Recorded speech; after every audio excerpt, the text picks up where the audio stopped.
Hello guys! Welcome back to my YouTube channel. For today's video, ituturo ko sa inyo kung paano natin tanggalin ang Active Community Guideline Strike.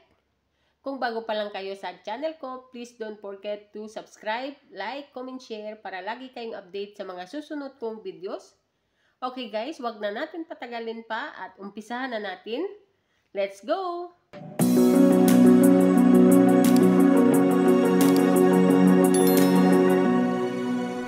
Okay guys, ang unang-una natin pindutin at hanapin itong Chrome. Then pagdating dito sa Chrome is i-type natin dito sa searching bar ang youtubestudio.com. Pero kailangan pindutin muna natin itong 3 dots sa itaas at kailangan naka-desktop site po tayo. Then, pindutin natin itong studio.com.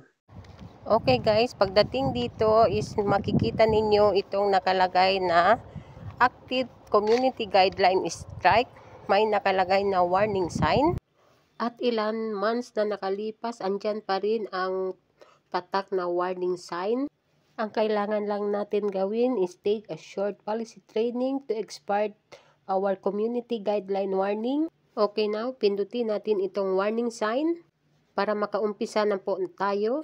Okay, in this page, makikita natin ang content natin, bakit na-remove. If you take the short policy training, then yung warning natin matatanggal sa loob ng 90 days.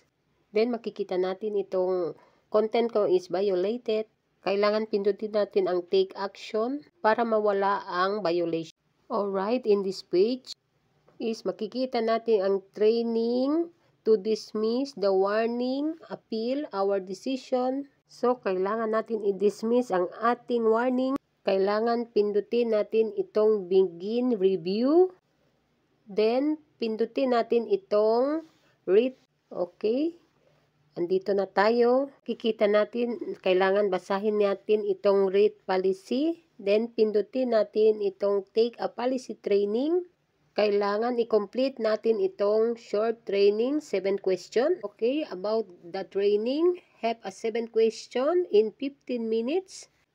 Okay guys, kailangan i-complete natin ang training. Then, na-complete ko na yung 7 question about the training. I complete.